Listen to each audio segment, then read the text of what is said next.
Sa isang bansang puno ng ingay ng politika at kontrobersya, sino ang nagsasabi ng totoo? Sino ang nasa panig ng bayan? Welcome to Bayang Pinas, ang news channel na hindi takot maglatag ng katotohanan. Dito, pinag-uusapan natin ang mga isyong may kinalaman sa kinabukasan mo, politika, pamahalaan at ang tunay na kalagayan ng ating bansa. Hindi kami bayad, hindi kami bulag. Sa Bayang Pinas, ang boses ng mamamayan ang tunay na headline. Kaya kung sawang-sawa ka na sa mga baluktot na impormasyon at scripted na kwento, dito ka na. Dito sa Bayang Pinas, tayo ang bantay at boses ng bayan. Kung gusto mong manatiling mulat at informed, don't forget to like, share, and most importantly, subscribe dahil sa panahon ngayon, ang kaalaman ay kapangyarihan. Ito ang Bayang Pinas, balitang totoo, pusong makabayan para sa sambayanang Pilipino. Tara na't alamin ang tunay na balita. Pino, yung inuupuan ni Zara Diskaya, yung mga design, yung mga inuupuan ni Julius Babaw, yung sasakyan, yung si Zara Diskaya. Lahat yan galing sa pera na sambayan ng Pilipino. Okay? Maliwanag ko kasi yumaman daw sila. Nag-iba daw ang buhay, naging big time sila nung pumasok sila ng DPWH. Ang pera ng DPWH, pera na sambayan ng Pilipino. Kaya kayo, Zara Diskaya, mahiya naman kayo. Anong to ka? Alis na ako tayo dyan. Punta na ako tayo kay Senator Ping. Ako, ito sa bida-bida to eh. Yun! Yan! His privileged speech. You may proceed, sir. Ito. Diin to.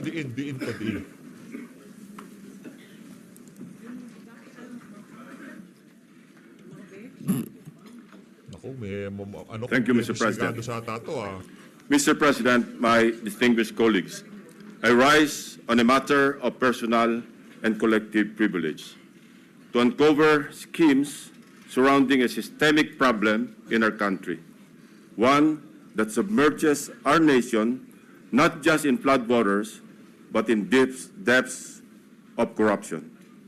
In the course of our research and investigation, we encountered several words. Their meanings we could not find in the dictionary. So, we looked somewhere else. Alas, we found them in the corruptionary. We have a saying, a leaky roof today is a ruined home tomorrow. Thankfully, President Bongbong Marcos himself has taken decisive steps to plug the leaky roof as a determined follow-through on his striking rebuke and appeal to conscience with his resounding admonition, mahiya naman kayo. Wasting no time after his stern warning during the last SONA against those who misuse public funds, Malacanang established and launched the Sumbong sa Pangulo website last week. Ano yan? Alyansa Senator yan, kaya ganyan. Huwag ko kayong magpalito ha. Hindi lahat na lalabas sa bunganga ng mama na yan. Ang dating parang ina-absuelto niya na itong si Marcos Jr. Executive, walang sabit dito sa isa na to ha. I commend and sincerely thank the President for this open source website. Not only does it open the public a direct line to the President to report anomalous flood control projects in their midst, but in my case, including that of my staff, the website makes our investigative work a lot easier. For one, the coordinates that the website provides showed us a faster way to find shady, even ghost projects. Last week, the President took aim. Today, I am pulling the trigger. Para sa ating mga kababayan, nakatutok ang aking presentasyon sa araw na ito Alyansa, brother! Nakananto ko, mambihira talaga. Oo. sa mga flood control projects pa lamang. Hindi pa rito kasama ang iba pang mga infrastructure projects na punong-puno rin ng anomalya. Isa-isahin natin ang mga impormasyong aming nakalap sa mga nakalipas na linggo mula sa aming sariling pag-aaral at pagsasaliksik na suportado ng mga impormasyon mula mismo sa mga DPWH officials at insiders, pati ilang contractors, kasama na rin ang open sources. Una, ang kalakaran ng ilang mga kontratista at mga kasabwat nila sa gobyerno na sa paghahati-hatian ng pondo, kasama na rin ang mga termino o codes patungkol sa kanilang modus. Pangalawa, ang mga palpak na proyekto dahil sa paggamit ng substandard na materyales kasama na ang mga kontratistang nasa likod nito. Pangatlo, ang mga proyektong lantarang inaangkin bilang congressional insertions. Nako. Pangapat, ang patuloy na pagbaha sa iba't ibang lugar na narating namin kahit taon-taon ay paulit-ulit na binubuhusan ng bilyon-bilyong pondo. At ang pinakahuli, ang mga tinatawag ng Pangulo na guni-guni o ghost projects na aming nahukay. For over 15 years, from 2011 to 2025, we appropriated more than 1.9 trillion pesos for flood control management program under the budget of the Department of Public Works and Highways alone. Sa loob lamang ng 3 taon, mula 2023 hanggang 2025, higit 1 trillion pesos ang ating inilaan sa ilalim ng 3 naipasang budget measures para sa flood control. Halos 53% ng kabuuang pondo sa loob ng 15 taon. When we are speaking in trillions of pesos, we should expect our streets and low-lying communities to be flood-free when the rains pour. Gayunpaman, sa paghagupit ng magkakasunod na habagat at mga bagyong Krising, Dante at Emo, ilang linggo pa lamang ang nakalipas, kasamang winasak at inanod ng baha ang bilyon-bilyong pisong halaga ng mga flood control projects na halos bago at kakukumpleto pa lamang na dapat sana ay nagbigay proteksyon sa ating mga kabahayan at komunidad. Corruption has been so pervasive and systemic that doing so is like a piece of cake. And when I say piece of cake, I mean that funds for a specific project are divided, shares vary depending on greed, big parts swallowed by corrupt operators, both from the public and private sectors, leaving only crumbs for actual project implementation. Mailan pa ngang proyekto, hindi man lang nagtira para sa taong bayan. Ang tawag ng Pangulong Marcos dito, guni-guni o ghost projects.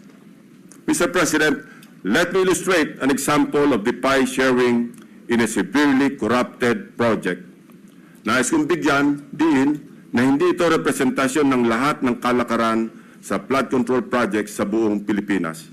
While the pillaging pattern is relatively the same, the pie sharing varies depending on the level of greed. Ihiwalay muna natin ang mga regular o legal na buwis at insurances na automatic na binabawas sa mga proyekto. 5% value-added tax, 2% withholding tax, 1% para sa bonds and insurances at 1% materials testing. Ibawas na rin natin ang allowable contractor's profit na 8 to 10%. Halimbawa, sa 100 million piso na pondo para sa flood control project, kung ibabawas ang maximum allowable deductions, nasa 82 million ang matitira para sa proyekto. Pero hindi pa rito nagtatapos, Mr. President. Kakatayin pa ang budget para sa mga lagay, commissions, SOPs, at iba-iba pang terminong binubuo para sa shares ng mga korap. Sa mga halos magkakaparehong impormasyon na aming nakalap, ganito kagarapal ang sistema sa hatian ng isang maanumalyang proyekto. 8 to 10% para sa mga opisyal ng DPWH. Swerte na daw kung pumayag ang district engineer na 6% lamang ang parte niya. May extrang 2 to 3% pa na parte ang district engineering office kung may sosobra sa contractor's profit. Na-compute na rin kasi ng district engineering office ang tutubuin ng contractor mula sa project at sinisiguro na nila na sosobra ito sa allowable profit para mayroon pa silang kukubrahin. Ang tawag nila rito, reseta. Reseta dahil ang presyo na itinakda ng District Engineering Office ay nakasulat at napagdesisyonan na. Parang gamot, Mr. President, lulunukin na lang ng contractor. 5 to 6% para sa mga miyembro ng Beach and Awards Committee or BAC. 0.5 to 1% para sa COA. Mr. President, meron pa ngayong tinatawag na passing through or parking fee na aabot sa katumbas na 5 to 6% ng pondo. Ito ang itinuturing na royalty, ang tawag sa lagay na ibinibigay sa politikong may kontrol sa distrito kung saan i-implementa o itatayo ang proyekto. Lo and behold, Mr. President, 20 to 25% ang karaniwang napupunta sa funder o project proponent na politiko. Mr. President, ang matitirang pondo para sa pagpapatayo ng proyekto ay napakaswerte ng umabot sa 40% o 40 million pesos ang lisunod sa ating halimbawang 100 million pisong pondo para sa proyekto. Mr. President, there is an evident pattern of this nasty distribution of public funds among crooks. Ito ay base sa mga case studies na aming pinuntahan at masusing inimbestigahan sa iba't ibang dako ng bansa, partikular sa issue ng flood control. Hindi na namin sinama sa aking presentasyon ang mga naikutan at ibinunyag na ng Pangulo. Ang malinaw na malinaw. Halos pare-pareho ang pattern kung paano minamasaker ng mga kawatan ang pondo ng bayan. Nauna na po itong inuulat ng ating Pangulo noong nakarang linggo. Nang banggitin niya ang mga items na pare-pareho ang contract cost sa kabila ng pagkakaiba-iba ng specs, disenyo at haba ng proyekto. Panoorin po natin ang video. Sa parlance po na ang nakakaalam lamang ay ang mga kasali sa gulangan sa pondo. Ito po ang tinatawag na distinct. Distinct ang mga budget items na makikita sa General Appropriations Act at awarded contracts na may pare-parehong halaga para sa magkakalapit man o magkakalayo na proyekto. Distinct dahil ayon sa aming mga informants sa loob ng DPWH at kinumpirma ng ilang contractors, coded na budget ito para mayroong pagkakakilanlan ang mga quote-unquote may-ari ng proyekto. Para sa mga nakakaunawa, ang ibig sabihin po ay akin yan. Sa Bulacan First Engineering District na pinamumunuan na magkasunod na tinanggal sa pwesto na sina dating District Engineer Henry Alcantara at ang pumalit sa kanya na si Bryce Hernandez. Napag-alaman naming talamak ang ganitong kalakaran. Bakit? Sapagkat ayon sa mga contractors at DPWH officials na nakipag-usap mismo sa akin at aking staff, ang dalawang ito ay halos pareho lang ang pagmamahal sa pera. Naku po. Napabalita pa nga kamakailan na ang isa sa kanila ay nakakapagpatalo ng 100 milyon sa isang kasino dito sa Metro Manila. Mr. President, sa District Engineering Office na ito, sa ilalim ng pamumuno ng dalawang nabanggit na opisyal, para sa taong 2024, 28 proyekto ang pare-pareho ang pondo kahit magkakaiba ang specs, disenyo at haba. Distinct. Babalikan po natin, Mr. President, mamaya ang lalawigan ng Bulacan na aming maituturing na pinaka-notorious pagdating sa anomalya ng flood control projects base sa aming mga findings. Unahin muna natin ang kaso ng questionabling flood control project sa lalawigan ng Pampanga. Yan. 4 years Pampanga now, tayo. the riverbank mitigation project in Candating, Arayat, Candating, has been the Arayat, face Arayat. of a failed flood control project.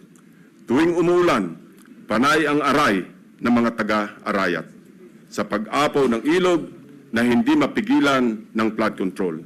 Mr. President, binisita ng aking mga staff ang Arayat nitong nakaraang 2 linggo lamang na tinamaan din ng hagupit ni Emong.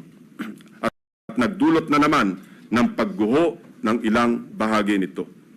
Take note, Mr. President, katatapos lang ng panibagong repair nito noon lang Hunyo ng kasalukuyang taon, 2025.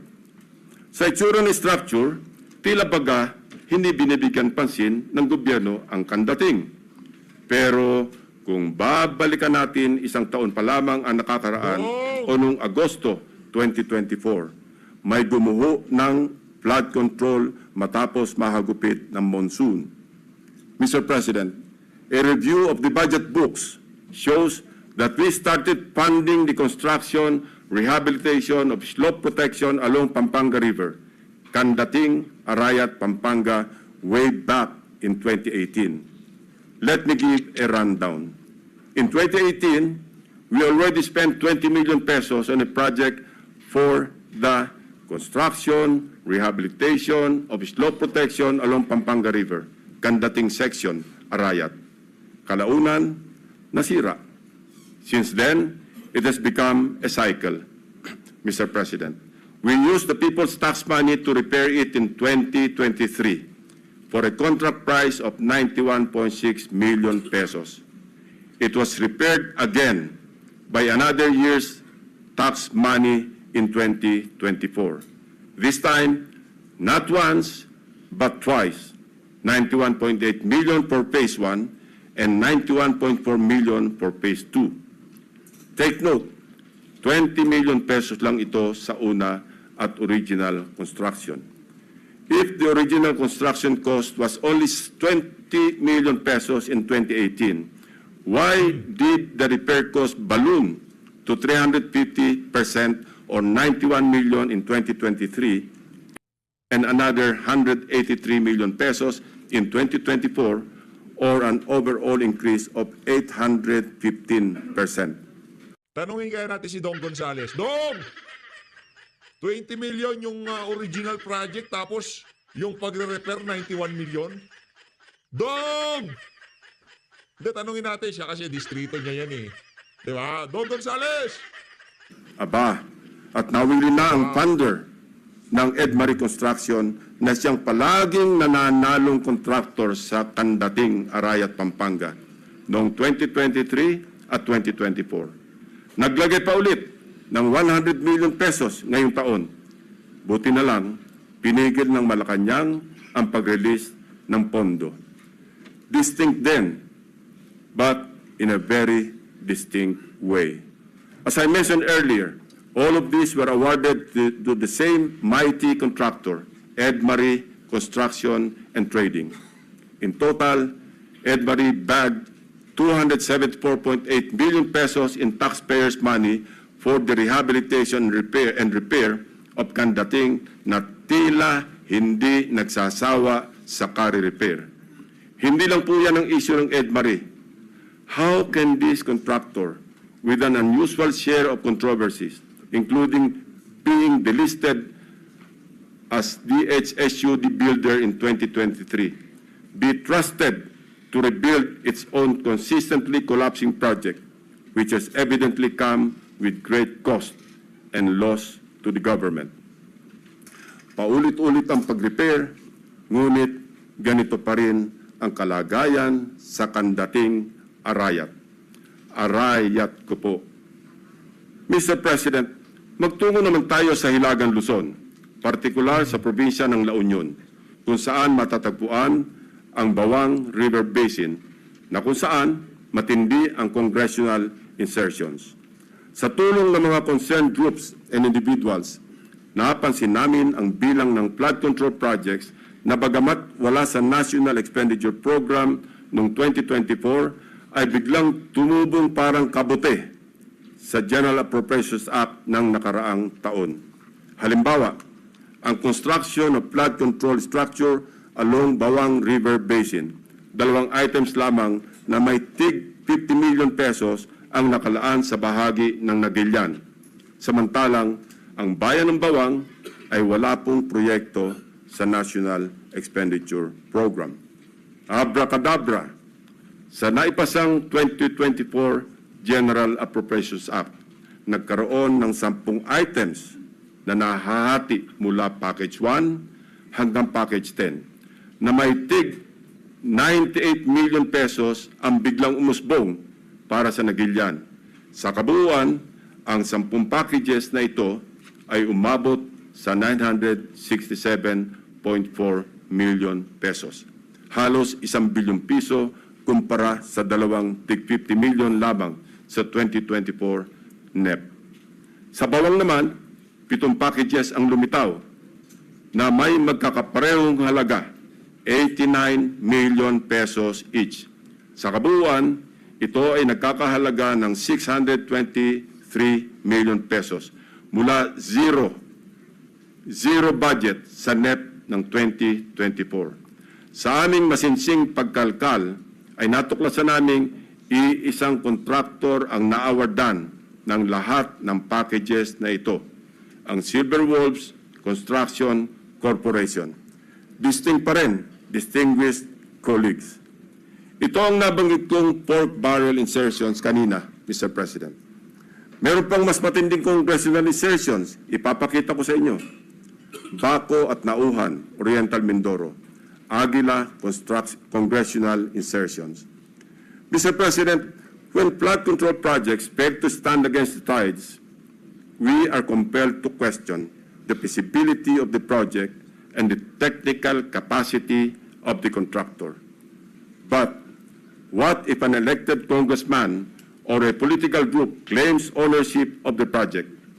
Is it not both proper and necessary to scrutinize their motivations and examine the extent of their involvement, and perhaps to hold them responsible? This explains the logic why I am insisting to make transparent the identities of the proponents of the insertions from the House GAB, Senate version, and all the way to the BICAM. If they claim something as theirs, should they not also be accountable for its failures? Mr. President, I raise the question because of the evident congressional banners we observe alongside many projects in Nauhan and Baco, both in Oriental Mindoro.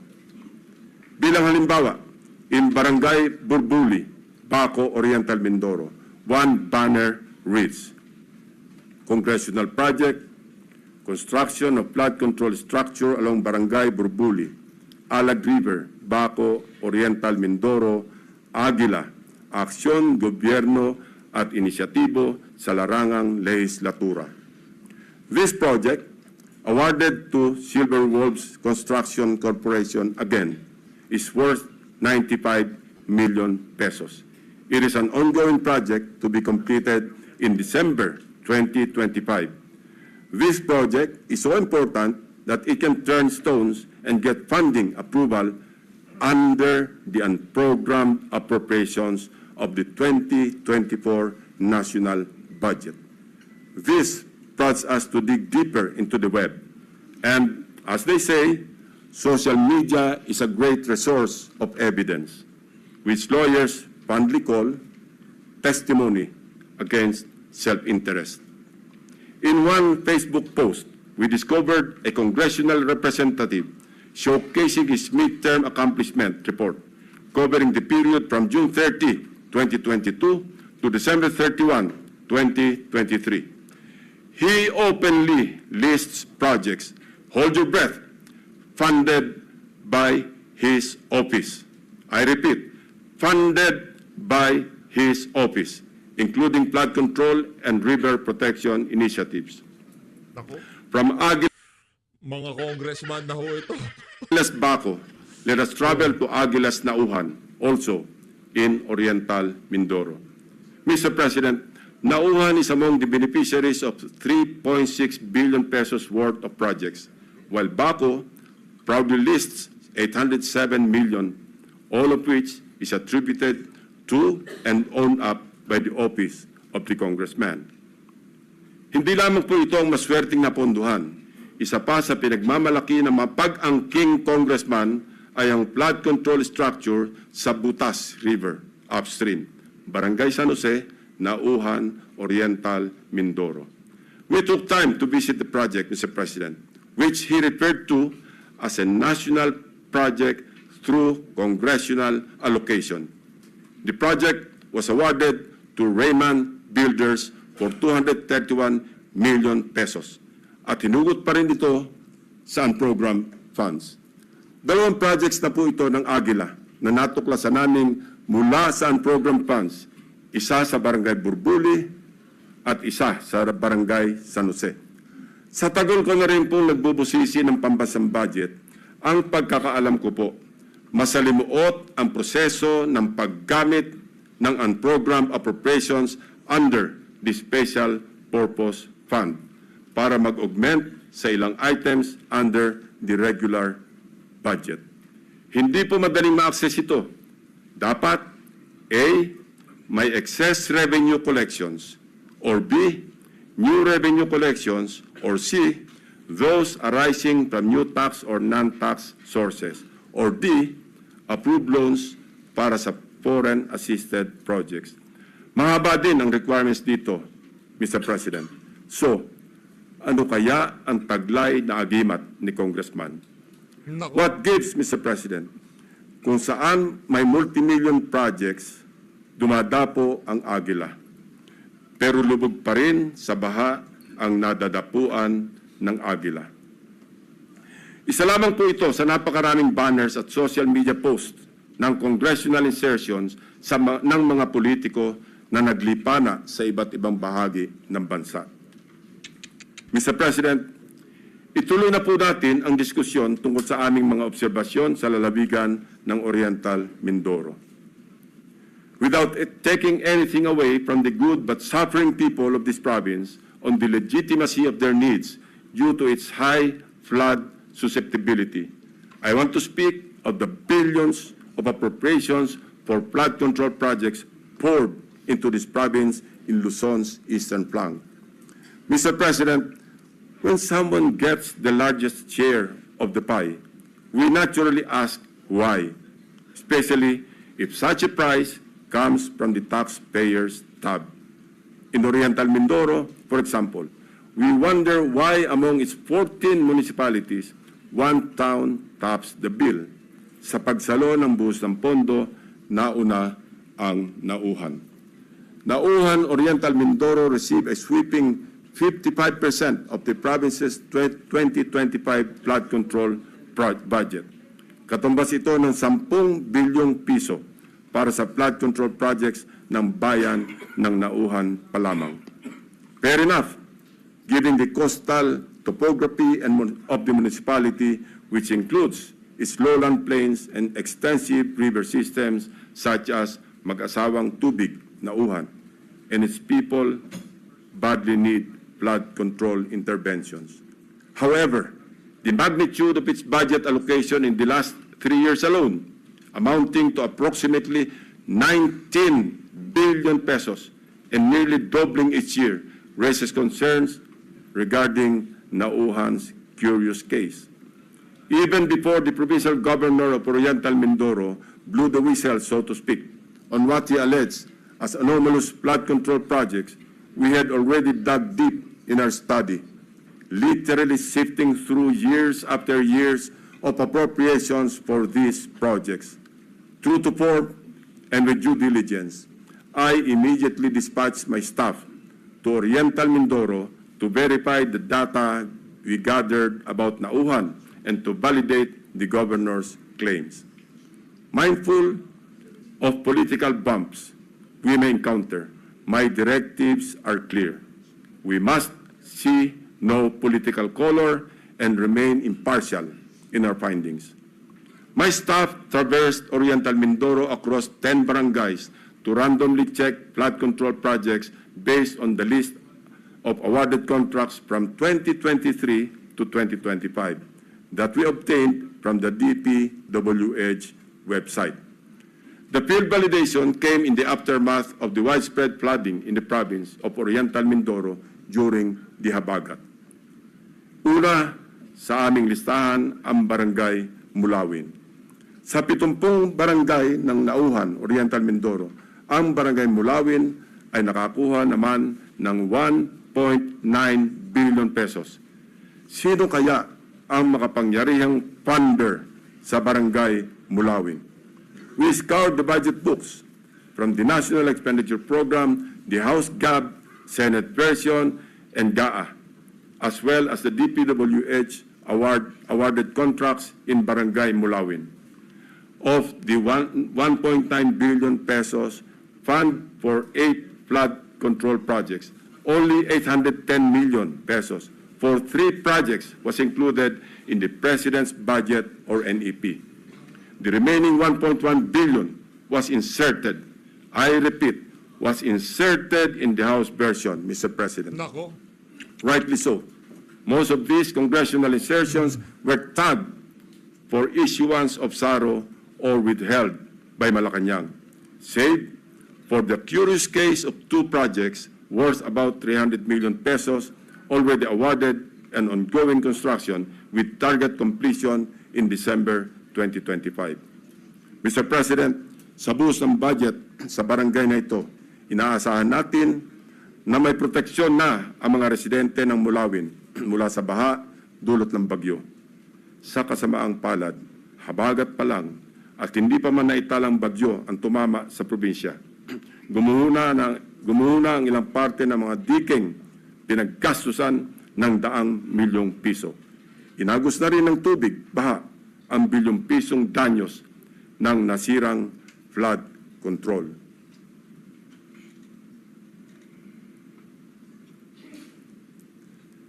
Ito mismo ang parehong barangay na gustong inspeksyonin sana ni Governor Dolor noong nakaraang Sabado lamang, kung saan napabalita ang pagharang sa kanya ng security personnel sapagkat ayon daw sa kontraktor ng proyekto, kinakailangan ng written approval mula sa DPWH bago makapasok ang sinuman sa construction area. Mabuti na lamang, napuntahan na rin po ng aking team ang di umano'y restricted area na ito noong unang linggo pa lamang ng Agosto. Actually pinagbawalan din ang aking staff na lumapit sa proyekto. Pero sapat na ang kuha ng aming drone upang makita ang mga depekto ng construction dito. Na halatang gusto ng naturang kontraktor na isikreto dahil sa ginagawang paghahabol upang kumpunuhin at remedyohan ang palpak na proyekto at mapagtakpan ang kanilang kapalpakan. We are willing to submit our drone shots and other pieces of evidence to assist in the investigation and prosecution of those involved in these anomalous projects. Mula sa aming sariling footage, kitang-kita ang mga bahagi ng road dike na ginawa noong 2024 na gumuho. Ang nakikita niyong flood control project ay nagkakahalaga ng 204.8 million pesos na base sa official record ng DPWH ay completed project na nito lamang Pebrero 2025. Halos 3 buwan pa lamang ang lumipas, Mr. President. Gayunpaman, kabago-bagong proyekto, gumuhuna agad ang dike dahil sa nakaraang bagyong Krising, Dante at Emo. Kasama ang lagpas 200 milyong pondo na inalaan dito. Sa kahabaan pa rin ng Bukayaw River, natagpuan naman namin ang isa sa mga congressional insertion na nagkakahalaga ng 137 million at inaasahang matatapos ngayong Disyembre. Kasabay ng hagupit ng habagat, inanod na rin ang malaking bahagi ng binubuong dike. We heard grim stories about why these structures fall easily. From the improper embankment mix of gravel, sand, and stones, sheet piles cut in half, and lower-grade reinforcement steel bars. Tinipid, sinadyang minali, at shortcut ang paggagawa. Sad reality, Mr. President, is mayroon na rin silang standard para sa substandard. We go to another top-billing barangay, Barangay Tagumpay. Barangay Tagumpay, still in Auhan, is another case of flood control. Sa taong 2023 at 2024, halos abot kamay na ng mga taga-Barangay Tagumpay Ang tagumpay na layunin nitong maging ligtas sa mga pagbaha dahil sa halos 2.55 billion piso na pondong nilaan dito. Binubuo ito ng 10 proyekto sa paggawa ng road dike sa mag-asawang Tubig at Bukayaw River. Sa ulat ng gobernador na bineripika ng aking mga staff, ang mga bahagi ng bilyones na proyektong ito 2 beses na pong nasira ngayong taon. Ang pinakamalala nitong nakaraang bagyong Emong. Sa mga larawan o video nakuha ng aming team, kapansin-pansin nga naman na imbes na graba, buhangin at simento, buhangin ang laman ng structure na ito. Kaya naman, ayon din sa mga residente, sa sandaling magkabukas, mabilis na pumapasok ang tubig at kinakain ang ilalim. Sa aming pag-imbestiga, hindi rin daw di umano masusunod o nasusunod ang dapat na lalim ng pagbabaon ng mga sheet piles na magiging suporta ng buong road dike. Isa pa sa nakita namin, ang barangay Inarawan na dumanas rin ng pagguho ng bahagi ng river dike. Sa aming pagsisiyasat, isa ang barangay na ito sa pinakamaraming buhos ng proyekto noong 2023 at 2024. Tumabo po ito ng 1.764 billion piso para sa construction ng road dike sa kahabaan ng mag-asawang Tubig. Sa lahat ng proyektong nilaan sa Barangay Inarawan, tanging ang SunWest Incorporated ang nakakopo ng mga proyekto. Ito ang kontraktor na una na nating narinig sa ulat ng Pangulo bilang pangwalo sa mga kontratistang nakakuha ng pinakamarami at pinakamalaking kontrata sa flood control. Ang founder ho ng SunWest na yan, walang iba kundi yan si Saltico. Mr. President, sinuyod din namin ang ilang pang-barangay na binuhusan ng pondo, ngunit hindi pa rin nakaligtas sa daluyong ng pagbaha dahil sa karamihan ay substandard, gumuho at hindi napanindigan ang pagiging flood control structure. Ilan sa mga ito ang mga sumusunod na ipapakita natin. Sa Barangay Pinagsabangan 2, higit 228 million piso ang pondong nilaan, pero ang reklamo ng mga residente, putol-putol ang pagkagawa ng river control. Malaking bahagi rin ito ang gumuho ng nagdaang habagat. Sa Barangay Melgar, nirereklamo ng mga residente ang mababaw na pagkakabaon ng mga bakal sa ginagawang dike.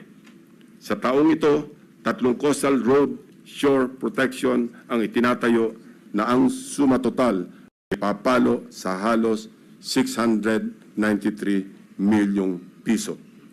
Sa Barangay Arangin, mayroon ding ongoing projects na nagkakahalaga ng 109 million. Ngunit hindi pa man tapos, ay nasira na ulit dahil sa habagat. Mr. President, for 3 years, 19 billion na pondo ang ibinuhos para sa flood control sa Nauhan. Umaapaw ang pondo pero lubog pa rin sa baha ang mga Nauhenyo. Ano nangyari, Mr. President? Kaninong mga bulsa inanod ang buwis ng taong bayan? Kung sa Oriental Mindoro gumuguho ang mga proyekto, mamaya po, Mr. President, ipapakita namin ang mga lugar naman na walang makikitang gumuguho. Hindi dahil sa matitibay ang paggagawa, kundi dahil hindi talaga maaaring gumuho ang guni-guni o ghost projects. Mr. President, sa kalapit barangay, sa Barangay Apitong, isa sa mga proyektong matyagang hinanap ng aking team ay ang construction of road dike along mag-asawang Tubig River, Sitio Dique, Barangay Apitong, Section, Nauhan, Oriental, Mindoro, na na-award sa Elite General Contractor and Development Corporation. Ang halaga ng kontrata, 192.99 million pesos. Ayon sa dokumentong ito, mula sa DPWH website, completed na po ito. Ngunit, nang puntahan ng aking team, wala po silang nakitang proyekto sa Sitio Dique. Ayon din po sa pahayag ng mga residente, wala pong flood control na ginawa noong nakaraang taon sa kanilang sitio. Ang alam lang nila, mayroong gagawin pa lamang ngayong 2025. Nasaan ang halos 193 million na pondo sa sitio Dike noong 2024? Eksakto ang lokasyon na aming pinuntahan sapagkat consistent ito sa coordinates na nakalathala sa DPWH at sa sumbong sa Pangulo website. Guni-guni o guni-guni? Mr. President, distinguished colleagues, tuloy-tuloy na po tayo sa usapang guni-guni sa mga proyekto sa lalawigan ng Bulacan. Nasabi ko nga kanina ay ang pinaka-notorious sa aming mga case studies na sa ulat na rin ng mga taga DPWH officials at insiders at ilang contractors ay minumulto ng humigit kumulang 30 guni-guning proyekto.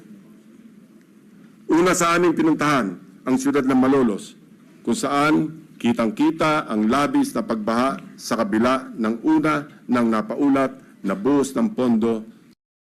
Natingin natin, paano kaya kung nauna tong privilege speech na to bago yung moto proprio? Hindi na, moto proprio ba yun? Alam ko meron na nag-privilege speech kaya i-refer sa Blue Ribbon yung nangyaring hearing kahapon. Paano kaya kung hinintay muna to tapos lahat ng nakapangalan dito talagang wala nang invitation. 'Di ba? Yung subpina na kagad. Bagay yung invitation din pala yun. Yung tipong ipapahuli na sila sa pulis. Sa gusto nila. Sa probinsya. Isa sa aming binisitang proyekto ng aking team sa Barangay Calero ay ang construction of riverbank protection na may kontratang nagkakahalaga ng 77 million pesos. Ang kontraktor nito, base sa record, ay Wawaw Builders at tag as completed as of October 2024. Gamit ang coordinates sa sumbong sa Pangulo website, madali naming natunton ang lokasyon ng proyekto. Inabutan po namin ang flood control structure na ayon sa mga residente ay sinimulang gawin ngayong taon, 2025 lamang. Ibig sabihin po, ang pondo nito ay nasa taong 2025, hindi 2024. Sigurado kami sapagkat iba ang contract ID nito base sa DPWH billboard na inyong nakikita sa screen. Kinumpirma din po ng mga residente na walang flood control project na ginawa sa lugar noong 2024. Ang malaking tanong, ano ang riverbank protection structure na pinondohan at sinasabing completed dito? Ito po bang nakikita nating puting pader sa screen? Pader nga po yan, Mr. President. Perimeter fence ng subdivision. Mr. President, sari-saring gimmick, makapandaya lang ng milyones sa kaban ng bayan. Magtungo tayo sa susunod na barangay, Mr. President. Lula ng bangka, binagtas ng aking mga staff ang barangay Babatnin upang hanapin ang riverbank protective structure na pinondohan noong 2024. Ito ay nagkakahalaga ng 77 million pesos ulit na nakuha naman ng Darcy and Ana Builders. Mayroong flood control project na kumpirmado rin sa mga online videos na nahanap namin. Ang siste, hindi po ito ginawa noong 2024. 2018 pa po, Mr. President. Pinondohan din ito noong 2021, 2023, at 2024. Ayon sa mga residente, ang huling pagsasaayos dito ay nangyari noong 2023 na substandard din ang pagkakagawa. So, kanino napunta ang inilagak na pondo sa ilalim ng 2024 national budget para sa proyekto na ito? Paulit-ulit ang pagpopondo kahit gawa na. Bagong style ito, Mr. President. Ilan pa kayang flood control projects ang ganito? Ang contractor nito na Darcy and Ana Builders. Nagministulang multo rin. Bakit kanyo? Base sa mga dokumento ng kumpanyang ito, ito ay isang negosyo na rehistrado sa ilalim ng sole proprietorship at may address sa Cardona, Rizal. Sa pamamagitan ng simpleng pag-search sa Google Map, ay madaling makita ang gusali kung nasaan ang nasabing negosyo. Subalit, nang puntahan ng aking team ang address, ang kanilang inabutan ay gym at e-payment store sa halip na construction company. Wala na rin ang signage ng Darcy and Ana Builders sa dating nakakabit sa building.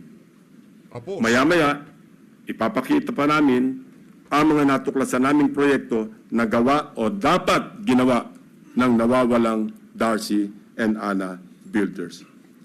Sinunod din po natin ang ilang barangay sa Hagonoy, Bulacan, na hanggang ngayon ay lubog pa rin sa tubig baha, Mr. President. Gamit ulit ang sumbong sa Pangulong website, hinugot namin ang exact grade coordinates ng proyektong aming nakita para tiyakin na sakto ang lokasyon kung saan tayo napadpad. Mr. President, the first subject project was in Barangay Carillo, Hagonoy, Bulacan, supposedly completed on April 19, 2024. It was awarded to Darcy and Ana Builders and Trading for a sweeping price tag of 77.199 million pesos na naman. Mr. President, gusto po ba ninyo makita ang itsura ng isang 77.199 million pesos worth na riverbank protection structure? Tingnan po natin. Nasaan na nga ba? Ewan ko, Mr. President, dahil wala tayong makita.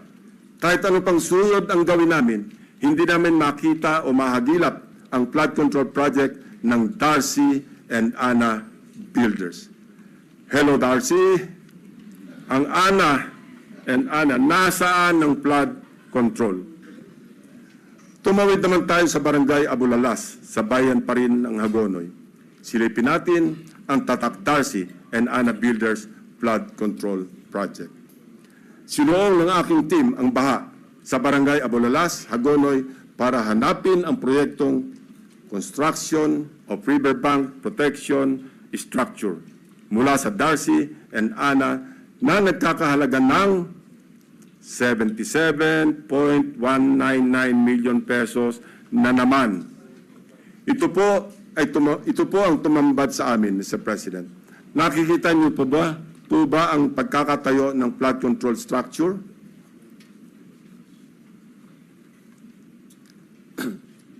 Hindi niyo po talaga makikita, my dear colleagues. Guni-guni lang kasi ang flood control structure o riverbank protection kung saan dapat nakatayo ang Darcy and Ana project. Iba rin ang kaso sa Barangay Iba. Tinungo namin ang proyekto Riverbank Protection Structure sa Barangay Iba ng Wawaw Builders na natapos na dapat noong Oktubre 2024. Ang presyo ng proyekto, 77.199 million pesos na naman. Pagdating ng aming team sa exact coordinates, mayroong kasalukuyang tinatayong istruktura. Ang bonus, may kasama pang pumping station. Pero ang ginagawang proyekto, hindi ang Wawaw project. Sa mismong lokasyon kung saan dapat nakatayo ang Wawaw Riverbank Protection, ang nakabalandrang contract ID ay ang ongoing project ng isang Third Star Builders Contractors para sa flood mitigation structure with pumping station and floodgate na ang presyo ay papalo sa 92.54 million pesos. Mr. President, nawawala ang Wawaw project at mukhang gusto pang pagtakpan ang ghost project na ito, kaya nagmamadaling magtayo ng bagong struktura sa eksaktong project location kung saan dapat matagal nang may flood control. Wawaw ang binisita, First Star ang dinatnan. Wawaw ang hinanap, First Star ang natagpuan. Mukhang ang modus na ito tatapalan ang ghost project ng ibang proyekto. At ang masama, na walang parang bula ang milyong-milyong gastos mula na naman sa taong bayan. Sa Barangay San Nicolas naman, iba ang forma at hulma ng Ghost Project. Binisita namin ang proyekto ng Wawaw Builders na ang halaga ay 77.199 million pesos na naman ang nasabing proyekto. Sinimulan daw noong Pebrero at natapos noong Disyembre 2023. Pero sa aming pagsisiyasat, 2017 pa lamang ay mayroon ng flood control sa lokasyong tinuro kung nasaan ang Wawaw Project. Makikita rin sa historical imagery ng lugar na walang nabago simula pa noong 2017. So, anong tinayo ng Wawaw Builders noong 2023? Eh di wala. May guni-guni na naman sa Barangay San Nicolas. Wow na wow ang Wawaw. Wow. Yeah. Mr. President, makikita natin ang iisang pattern ng mga proyektong guni-guni ng Darcy and Ana at Wawaw Builders sa Barangay Carillo, Abulalas, Iba at San Nicolas, First Engineering District ng Bulacan. Pare-parehong contract price, 77.199 million pesos. Pare-parehong riverbank protection structure, pare-parehong guni-guni. Very distinctly ghost projects.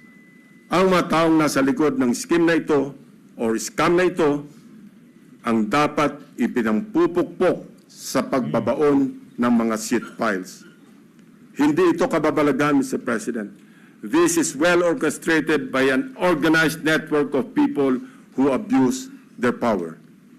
May isang grupo sa loob ng First District Engineering Office ng Bulacan na kilalang sindikato ng mga substandard at ghost projects. Ang kanilang modus, manghihiram ng lisensya sa mga suki nilang contractors. Gamit ang lisensya ng contractors, sila na ang mag-implement ng proyekto. O kung hindi man, magpoproseso ng mga dokumento para lumabas na completed na ang mga ghost projects.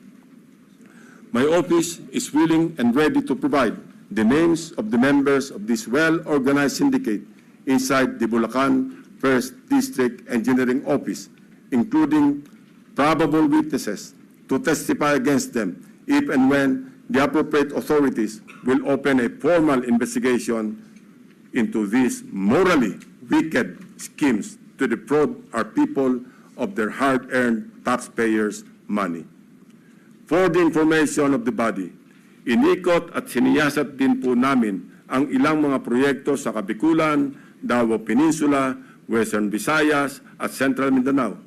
Kasalukuyang ginagawa pa ang validation ng aming findings para sa mga susunod na investigasyon. Mr. President, my distinguished colleagues, we all heard President Marcos Jr. in his rare, exasperated, confrontational tone during his fourth SONA last July 28. Pinalakpakan natin siya ng malakas nang sabihin niya sa ating harap-harapan sa plenaryo ng Batasang Pambansa, mahiya naman kayo. And rightly so, since he also said in the same SONA that he witnessed firsthand how the floodgates of corruption have swung wide open in many areas he personally inspected. He saw defective flood control projects, obviously built with substandard materials or not built at all, wasting hundreds of billions of pesos in taxpayers' money drifted away and down the drain. And all this, Mr. President, went straight to the pockets of the insatiably greedy, so vile, so greedy, and corruptory core politicians, DPWH officials, and contractors, conniving among themselves, unmindful of the lives lost and the properties destroyed, all for their lust for money. This humble representation just confirmed with sordid details what President Marcos announced in the launching of the Sumbong sa Pangulo website, which greatly helped us in tracking and monitoring the status of the non-existing but fully paid. Mga kababayan, ha? Yung DPWH, under ho yan itong si Marcos Jr. Ngayon kung napaka-inutil at talagang napakatalamak ng korupsyon dito sa administrasyon na to, dyan sa mga ahensya na yan, hindi off the hook yan si Marcos Jr. Hindi mo pwedeng gano'n. Anak ng tokwa, magtatanga-tangahan ka lang pala. Kung ikaw presidente, magtatanga-tangahan ka lang, absuelto ka na kung ano man gawin ng mga nasa baba mo. Hindi pwede yun. Flood control projects. Mr. President, distinguished colleagues, we can do our part in leading the way under your leadership and the cooperation that each and every one of us in this august hall to set the example in good governance. We can start with an honest to goodness and fully transparent deliberation of the 2026 national budget measure that will truly represent the hopes and aspirations of our people for a better Philippines. Sa isang taon, wag naman sana nating marinig na mapagsabihan tayo na mga walang hiya kayo. Talaga, Sa haba kaya kayo. at lawak ng aming pagsisiyasat, may mga gustong magsalita at tumulong. District engineers na napipilitang ipa-implement ang mga binagsak na project sa kanilang distrito na hindi naman sila ang nagplano kaya hindi naisama sa National Expenditure Program. Subalit, dahil nagmula sa mga insertions ng mga tinaguriang funders sa Kongreso, mga contractors na kapit sa patalim dahil sa bulok na sistema ng talamak na lagayan, tali ang mga kamay dahil sa kanilang pakikisama nakasalalay ang kanilang hanap buhay. At higit sa lahat, mga taong bayan na nais ipaabot ang kanilang hinaing. Madami din sa mga nakausap namin ang handang pangalanan ang mga tiwaling opisyal ng gobyerno na tunay na nasa likod ng mga milagro sa flood control. Ang halos nagkakaisang tanong nila na mahirap kong saguting mag-isa. Sagot ba ninyo ang kaligtasan namin at sigurado bang tuloy-tuloy ang laban hanggang sa dulo o habang mainit lamang ang issue na ito? When few good officials or regretful men are willing to speak truth to power, they must be heard, they must be seen, they must be protected. The depth of corruption has become so overwhelming that it drowns us in our sad reality. More than flood control, what the Filipino people badly need to see is grid control. Thank you, Mr. President. Thank you. Saludo, saludo. Thank you, sir. Palakpakan natin, Senator Ping Lacson, hindi biro yung trabaho na yan. Yung pangangalap ng mga impormasyon, mga dokumento na nandyan sa privilege speech niya na yan, hindi ho biro yan. Ika nga, yung pagka mayroong nagawang tama, pinapalakpakan ho natin. Pero kahit na ang dating parang Marcos Jr., sumbong sa Pangulo. 3 taon na yung Pangulo mo, Brad. Senator Lacson, Mr. President, Majority Leader. Mr. President, there are a number of our colleagues who wanted to make a manifestation. May I just be allowed to give a very short manifestation considering, Mr. President, the situation where I come from, Mr. President. I hope you understand. Yes, please the proceed, indulgence of our colleagues. Please proceed, Majority Yeah, Leader. Mr. President, this will be just very short. I just wanted to put on record, Mr. President, na nakapanlulumo, nakakagalit at nakakakulo ng dugo, Mr. President, na marinig at makita right before our very eyes yung pong mga hindi ko kayang sabihin na malademonyong proyekto dahil sabi nga ho ni Senator Lacson, guni-guni hindi na makita. Siguro ito po yung dahilan kung bakit for the past 3